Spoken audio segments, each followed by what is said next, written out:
Oke, kemudian ini contoh yang kedua, kasus di mana ada residual value loss.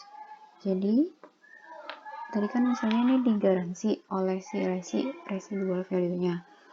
Namun, ternyata diekspektasikan bahwa di akhir masa sewa itu nilai residunya tidak sebesar yang digaransi, tapi lebih kecil. Misalnya di sini nilai residunya 3.000. Ini benar, ini yang lesor dulu. Yang lesor, nah kalau dari sisi lesor ini tidak ada tidak ada pengaruh sama sekali ya. Jadi untuk perhitungan annual rental payment-nya masih sama, yaitu 20.711,13. Nah, tapi untuk lesi, ini ada pengaruhnya kalau ada expected loss. Jadi kalau misalnya sudah diekspektasikan dari awal bahwa ini sudah nanti residual value-nya itu akan lebih kecil dan ada cash yang harus dibayar oleh si lesi, maka dalam perhitungan present value lease payment-nya itu sudah dimasukkan selisihnya yang 2.000 ini. Nah, inilah yang contoh dari yang ini komponen ketiga ini. Nilai sisa yang di bawah nilai sisa yang digaransi. Jadi ada selisih di situ. Ya. Jadi selisihnya 2.000. Nah, jadi untuk penghitungan present value lease payment-nya, selain yang tadi annuity yang 20.711, ini yang di present value kan annuity, tadi kan 95.890 kalau tidak ada loss. Nah, ini ada tambahan lagi 2.000. Jadi 2.000 ini yang kita harus bayar tambahan karena selisihnya tadi. Jadi kita mau menjanjikan bahwa aset tersebut nilainya nanti akan 5.000, ternyata kita sudah membayangkan nih, oh tapi kayaknya nanti di akhir masa sewa tuh nggak bakal 5.000 deh nilainya hanya 3.000. Jadi saya akan menanggung selisih 2.000-nya itu. Nah, di sini 2.000-nya sudah dimasukkan di sini. Jadi karena ini dibayarnya hanya sekali di akhir masa sewa, jadi ini pakai yang single amount. Jadi dikalikan present value factor yang single amount, dapatlah 1.643. Jadi totalnya present value lease payment-nya nanti yang akan diakui sebagai lease liability atau right of use asset itu meningkat menjadi 97.534,22. Nah, jurnalnya itu sama seperti yang awal, hanya beda angka saja. Jadi di sini nanti di 1 Januari 2019-nya diakui right of use asset pada lease liability-nya sebesar 97.534,22. Tapi pembayaran lease payment-nya tiap 1 Januari-nya sama. Jadi 1 Januari membayar lease liability pada cash sebesar 20.711. Nah, kemudian di amortisasikan sama seperti tadi. Bedanya di sini muncul di akhir masa sewa itu muncul sisa 2.000. Nah, 2.000 ini adalah sisa tadi yang harus kita bayarkan untuk menanggung selisih antara residual value yang digaransi dengan realisasinya. Ini 2.000. Jadi di Januari 2024 ada jurnal tambahan lease liability pada cash senilai 2.000. Nah, ini dimana kasus kalau memang benar yang realisasinya itu nanti sebesar yang diekspektasikan tadi. Jadi ekspektasinya 3.000 kan. Nah, yang benar di 2024 itu memang benar residual value-nya 3.000. Jadi tidak ada lagi loss yang kita akui. Jadi di sini sebenarnya kalau untuk kasus ini tidak ada seolah-olah tidak ada loss-nya ya. Karena loss-nya itu yang 2.000 itu sudah diakui di awal sebagai tambahan nilai lease liability. Nah, tapi bagaimana kalau misalnya ternyata realisasinya itu benar-benar di 2024-nya itu saat mau dikembalikan, ternyata residual value-nya itu lebih rendah lagi daripada yang sudah diestimasikan. Sudah yang diestimasikan tadi kan udah lebih rendah dari yang digaransi. Nah, ternyata realisasinya lebih rendah lagi tadi yang sudah kita antisipasi tadi 3.000. Nah, ini misalnya ternyata di 1 Januari 2024 itu nilai residual value-nya 0, jadi tidak ada nilai sama sekali. Itu mungkin karena ada pemakaian berlebihan atau perawatan yang minim. Jadi 0 nilainya, tidak ada. Nah, artinya ada selisih lagi 3.000. Tadi kan sudah kita antisipasi 2.000 pembayarannya tuh, dia udah diperhitungkan di awal. Itu kan karena selisih 5.000 ke 3.000. Nah, sekarang ternyata 0, berarti ada selisih lagi 3.000 ke 0. Jadi ada cash lagi, tambahan lagi yang harus kita bayarkan 3.000. Nah, ini baru ini muncul benar-benar ya terlihat ada loss on list pada cash senilai 3.000. Ini kasusnya tadi yang sudah ada di antisipasi 2000. Nah, bagaimana kalau tadi yang 2000 tadi tidak ada antisipasinya, jadi dia menggaransikan 5000 dan ekspektasinya benar-benar saya bisa nih balikin 5000, nanti bisa saya rawat gitu, benar-benar dibalikin 5000. Ternyata pas realisasi di akhir masa sewa aset itu tuh tidak bernilai, jadi 0. Maka semuanya senilai 5000-nya itu kita akui sebagai loss. Jadi ini loss on list pada cash senilai 5000. Tuh. Ya. Ini untuk kasus yang guaranteed residual value loss. Dan kemudian bagaimana untuk yang tidak digaransi? Ada perbedaan atau tidak? Untuk yang unguaranteed residual value itu tidak berpengaruh pada perhitungan annual rental payment si lessor. Jadi untuk lessor itu tidak berpengaruh. Jadi maksudnya di sini tidak digaransi adalah jadi berapapun nilai residual value yang di akhir, itu si lessee tidak ada kewajiban apapun untuk mengganti sejumlah nilai uang. Jadi dia tidak menggaransi bahwa nilai aset di akhir tahunnya harus sekian gitu. Jadi berapapun nilainya, yaitulah yang dia kembalikan kepada si lessor. Tidak ada kewajiban tambahan.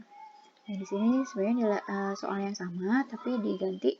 Di sini PT IFA tidak bersedia menggaransi seluruh residual value. Jadi nilai residu 5.000 ini hanya perhitungan si lessor. Ya, perhitungan si lessor bahwa ini ada residual value dia ekspektasi, tapi itu tidak digaransi oleh si lessee.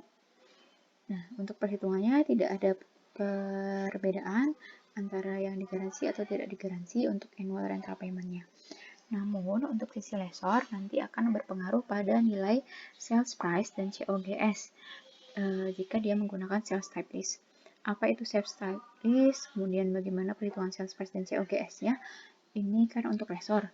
Jadi kalau untuk lessor kita akan bahas lebih detail di pertemuan selanjutnya. Nah, kita akan fokus ke lessee. Nah, untuk lessee, jadi karena dia tidak menggaransi itu, jadi dia tidak ada, otomatis tidak ada selisih antara yang dia garansi dengan yang ekspektasi. Jadi dia mau bahasa bodoh nih, berapapun nilai residual value-nya saya tidak punya kewajiban apapun. Jadi ini sebenarnya kembali ke seperti contoh yang pertama. Jadi yang harus dia bayar hanya sebesar nilai ini tadi, sebesar yang annual rental payment-nya saja. Jadi untuk perhitungan lease payment-nya yang akan diakui sebagai lease liability atau asetnya hanya sebesar present value annuity dari annual rental payment-nya ini. Jadi diakui sebesar 95.890,35. Jadi untuk perhitungannya dan jurnalnya nanti sama dengan yang pertama. Ya. Jadi sama yang kayak contoh pertama, balik lagi. Karena dia tidak menggaransi. Jadi ini mirip sama yang digaransi tapi tidak ada loss. Gitu. Jadi jika RV tidak digaransi, PT IFA tidak memiliki kewajiban apabila di akhir masa sewa nilai residual value asetnya itu lebih rendah daripada yang diestimasikan. Jadi dia nggak peduli sama sekali, nggak ada kewajiban apapun di akhir masa sewa. Nah, kemudian yang terakhir, bagaimana kalau ada bergen purchase option? Bergen purchase option ini adalah opsi yang diberikan oleh lessor kepada lessee untuk membeli asetnya dengan harga yang lebih rendah daripada nilai wajar atau nilai residu di akhir masa sewa. Jadi ini masih sama ya soalnya tadi, hanya di sini tambahannya PT Cita menawarkan opsi beli pada akhir masa sewa sebesar 2.000. Jadi si PT Cita menawarkan kepada PT IFA, mau nggak nih beli? Lu bisa beli aset ini cuma dengan harga 2.000. Padahal kalau dia jual di pasaran itu sebesar nilai wajar asetnya, yaitu sebesar nilai residunya itu 5.000.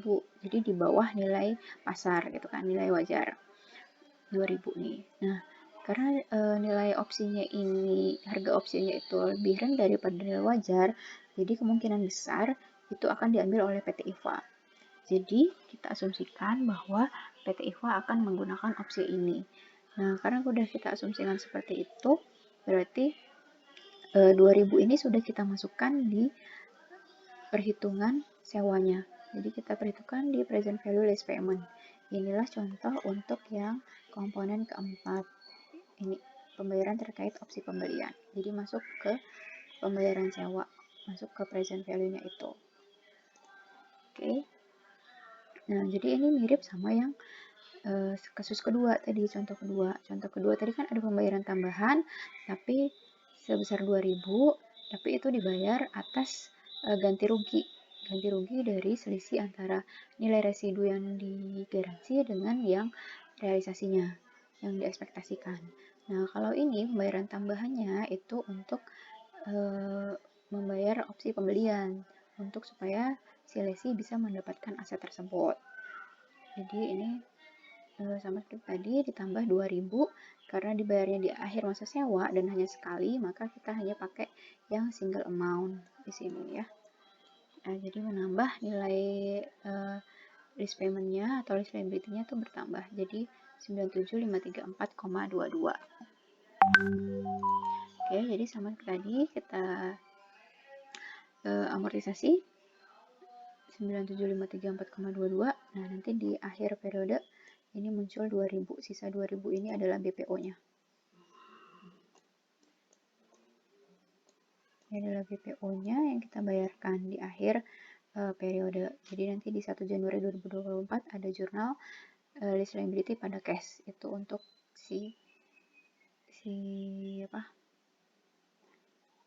lesi. Kemudian juga kita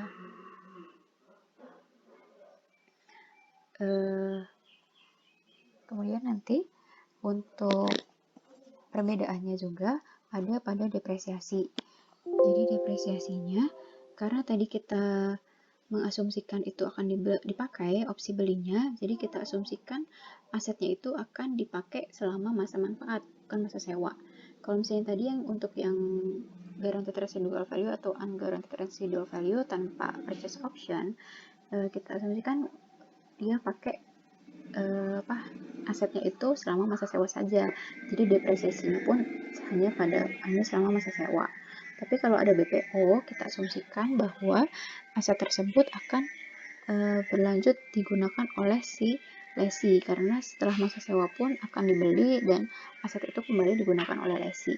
Jadi nanti depresiasinya didasarkan pada umur ekonomis aset, bukan lagi pada masa sewa. Jadi di sini soalnya sudah saya sesuaikan sedikit. Di sini usia ekonomisnya 6 tahun, sedangkan masa sewanya 5 tahun. Jadi untuk depresiasinya yang kita gunakan adalah ini yang 6 tahun. Jadi 97534,22 dibagi 6 tahun. Dapatlah 16255,7. Di sini. Ya. Nah, inilah intinya untuk akuntansi lesi. Jadi intinya itu yang harus kalian ingat adalah ini sebenarnya. Ini tadi komponen 4 ini. Jadi pembayaran tetap atau variable, ini untuk annual lease payment-nya bisa tetap bisa variable, tapi umumnya kalau di latihan kita tetap ya. Ini nanti dipakai yang present value annuity. Kemudian diperhatikan apakah dia digaransi atau tidak. Kalau digaransi, berarti kita lihat lagi apakah yang digaransi itu diekspektasikan bisa terpenuhi atau tidak. Kalau misalnya ternyata ekspektasinya lebih rendah daripada yang digaransi, berarti selisihnya itu kita masukkan untuk menambah present value lease payment-nya. Tapi kalau yang unguaranteed itu benar-benar sudah tidak usah kita pedulikan karena tidak ada yang harus ditanggung oleh si lesi. Kemudian yang keempat itu apakah ada bargain purchase option atau tidak.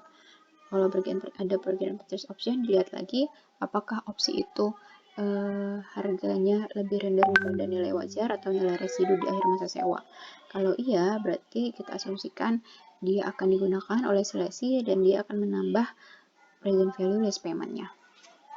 Oke, begitu untuk lesi. Jangan lupa juga untuk bunganya, perhatikan baik-baik. Yang digunakan adalah bunga implisit apabila diketahui